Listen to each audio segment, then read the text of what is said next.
लोगों को सरकारी कॉलेज मिले और इसमें कई एमएलए, कई एमपी, कई मुख्यमंत्री, कई आए और चले गए। और ये 50 साल तक के पीरियड के अंदर 60 साल में उदयपुर वाटी को वो सौगात नहीं मिली। और जब हमने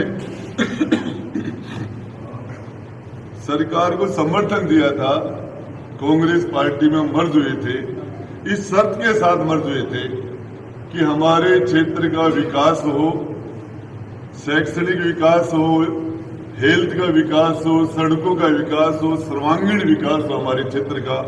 इस शर्त के साथ हम कांग्रेस पार्टी में गए थे और कांग्रेस की लंगड़ी सरकार को, माइनॉरिटी सरकार को हमने समर्थन दिया था, उसमें मर्ज हुए थे।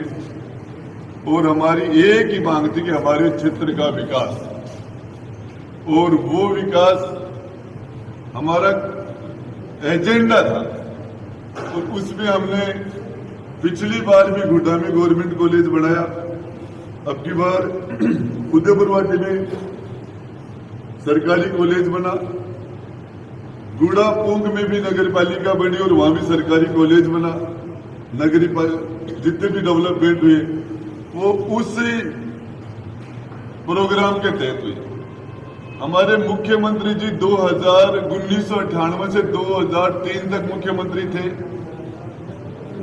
फिर 2008 से लेकर 13 तक भी मुख्यमंत्री थे। उदयपुर वाटी में 10 साल वो मुख्यमंत्री रहने के बाद वो कॉलेज नहीं हुआ था।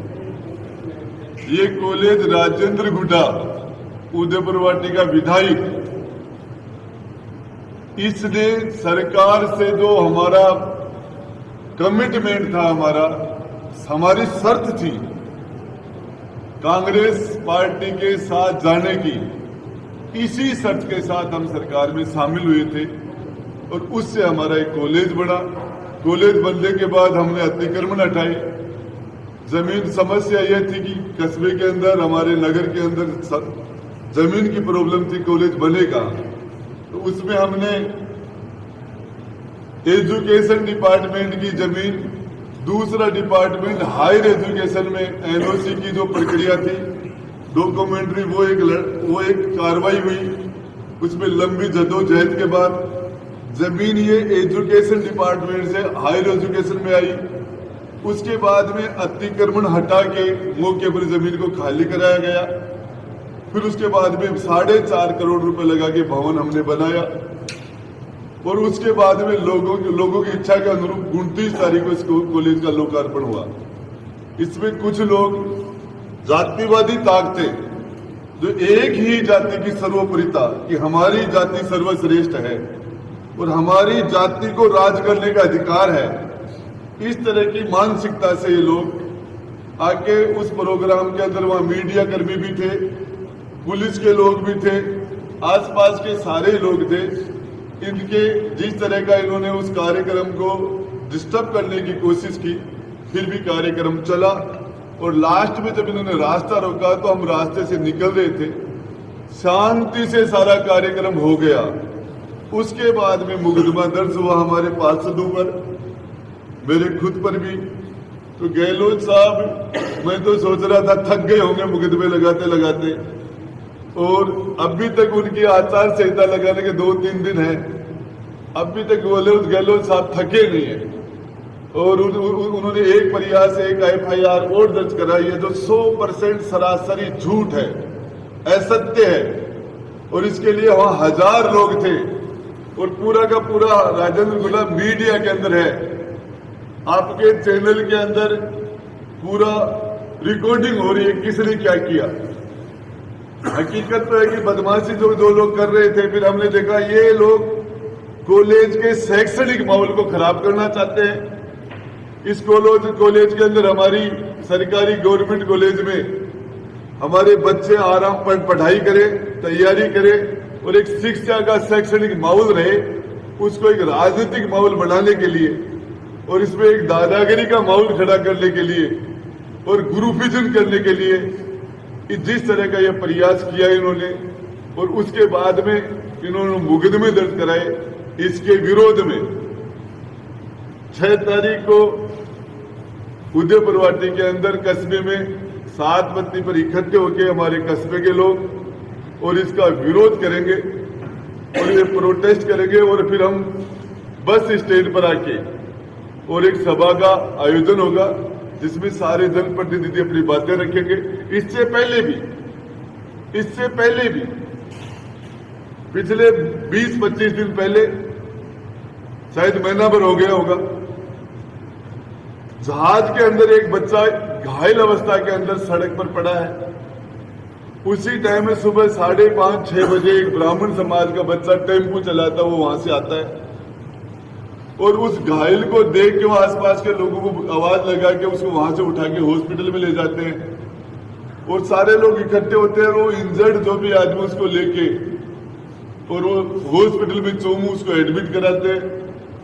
20-25 घंटे के बाद में उस बच्चे की डेथ हो जाती है। उस व्यक्ति की डेथ के बाद में उसकी बॉडी को लेकर उदयपुरवाटी थाने के सामने आ जाते हैं और यहाँ फिर जिस तरह का धरना प्रदर्शन होता है और तब तक धरना प्रदर्शन 5 घंटे चले, 4 घंटे चले और ये तब तक किसी का नाम नहीं आता और उसके बाद ब्राह्मण समाज के 4 बच्चों के खिलाफ नामदर्ज रिपोर्ट करते हैं और वो बच्चे वहीं बैठे हैं, वो उनके पड़ोसी भी हैं, उस धरने में भी वो शामिल है।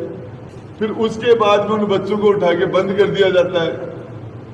2 दिन तक 3 दिन तक वो थाने में बंद रहते हैं। उन बच्चों को 302 जैसी दफाओं की 302 जैसी धाराओं के अंदर किसी को मुलजिम बनाना और फिर उसके अंदर कम से कम सजा आजीवन कारावास, उम्र कैद की सजा होना। भगवान के घर जाके जवाब देना पड़ेगा। एमएलए एमपी बनने के चक्कर में हम किसी के साथ इस तरह का खिलवाड़ नहीं कर सकते। चुनाव के अंदर राजनीति अपनी जगह करे। जो ऐसे नौसिखे नेता आए हैं जो कभी अमित शाह को बुला के करेंगे अमित शाह आ रहा है, कभी फिर उसका पोस्टर हटा के और फिर बाद में गहलोत जी का पोस्टर लगा लेते हैं और जो आज तथाकथित गहलोत साहब के समर्थक बढ़ रहे हैं। मेरी जानकारी के हिसाब से गहलोत साहब मुख्यमंत्री अकेले सैनियों से नहीं, अकेले माड़ियों से नहीं बने।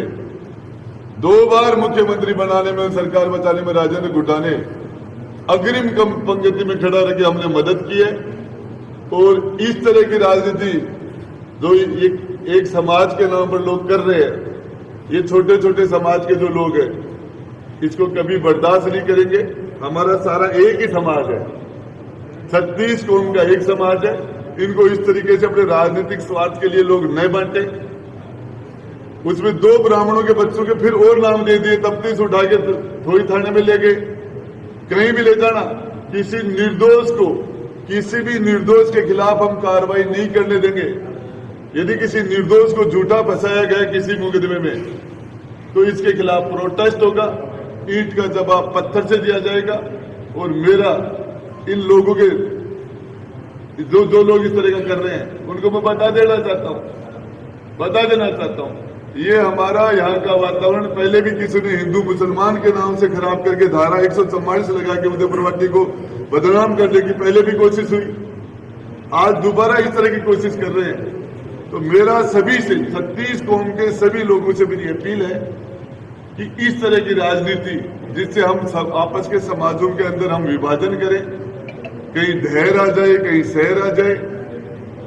छोटे जो कुम्हार है, खाती है, नाई है, दर्जी है, सुनार है, स्वामी है, महाजन है, छोटे छोटे समाज, ब्राह्मण है, तो सारे छोटे छोटे समाज सभी एक साथ विरोध करें। पूरा समाज, उसमें हमारी खुशहाली है। हम इस सरकारी कॉलेज जिस तरीके से कहते हैं गहलोत साहब ने कॉलेज बनाई, तो अभी तो आचार संहिता के 2 दिन 4 दिन बच्चे मेडिकल यूनिवर्सिटी बनवा लो। मैं कहना चाहता हूँ, आप ही के समाज के मुख्यमंत्री हैं और आप ही के सारे कर रहे हैं। तो अब राजेंद्र गुड्डा आप मीडिया के माध्यम से कह रहा है आचार संहिता से पहले मेडिकल कॉलेज की घोषणा करवा लीजिए। गहलोत साहब तो माली है, आप भी माली हो, कर दो ना। आचार संहिता से पहले कर देंगे घोषणा। ऐसे नहीं होता, मुख्यमंत्री होता तो सबका होता है। और जिस तरीके से ये पुलिस कह रही कि हम सरकार से परामर्श करके पूछ के जानकारी लेके फिर मुकदमा करेंगे, तो इसका मतलब सीधा कि मुकदमा अशोक गहलोत जी ने कराया है।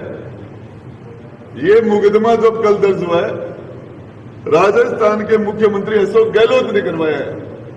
कभी लोगों को कहना ये है कि बड़े मुख्यमंत्री अशोक गहलोत का ही नारा लगा रहा है, लेकिन मंत्री जी राज्य के कार्यकर्ता यहीं पर बक्सात आप खपाई गई। देखिए, सारे लोग वहां बैठे थे, मौजूद थे, सब लोगों ने देखा था। और मेरी जानकारी के हिसाब से 10 लोग नहीं थे, 10 लोग होंगे, इधर 1000 लोग थे, हाथापाई होती। तो ये सारी चीजें बिल्कुल बेबुनियादी सवाल है। और ये मैं जहां तक समझता हूं, ये एक समाज को ये लोग अलग थलग करने की कोशिश कर रहे हैं खुद के, और इससे ये अपने समाज का बहुत बड़ा नुकसान कर रहे हैं। ये लोग चले जाएंगे और समाज के लोग इस खड्डे को लंबे टाइम तक नहीं भर पाएंगे। आज भी रैली निकाल रहे हैं राजेंद्र गुड्डा की गिरफ्तारी के लिए। देखिए, आपको बताऊं, ये राजेंद्र गुड्डा की गिरफ्तारी जब तक 80 साल का हो जाऊंगा, 90 का हो जाऊंगा, तभी राजेंद्र गुड्डा के खिलाफ तो प्रोटेस्ट होंगे। जब तक इस धरती पर रहूंगा, ये यदि कोई ये हमारे खिलाफ आंदोलन इस तरह के हो रहे हैं, ये तो हमारे पुरुषार्थ का प्रतीक है। अभी चुनाव नजदीक आ रहे तो के कुछ अभी थे सैनी समाज के द्वारा, तो क्या संदेश देना चाहो सैनी समाज को? देखिए, सैनी समाज सारा किसी की एक आदमी की जेब में नहीं। सैनी समाज कभी भी शांति प्रिय समाज है। और मैं तो ये कह रहा हूं, समाज वेरी गुड। और ये जिस तरह के नेता है और जिस तरह की नेतागिरी, ये वेरी बेस्ट। तो अभी चुनाव है, जो नजदीक आ रही 6 तारीख में आचार संहिता लग जाएगी, के कुछ संदेश दे देना चाहो चुनाव के लिए? मैं ये कहना चाहता हूँ कि चुनाव हमने 4 चुनाव पहले लड़े हैं, और सारे के सारे चुनाव, हमारे चुनाव में कभी भी कोई शांति नहीं हुई हमारी तरफ से, न कभी दूसरी तरफ से हुई। और ये उदयपुर वाटी का इतिहास रहा है। राजेंद्र गुड्डा 5वां चुनाव फाइट करने के लिए जा रहे हैं। पहले के चुनाव भी शांति से हुए और ये चुनाव भी शांति से होगा।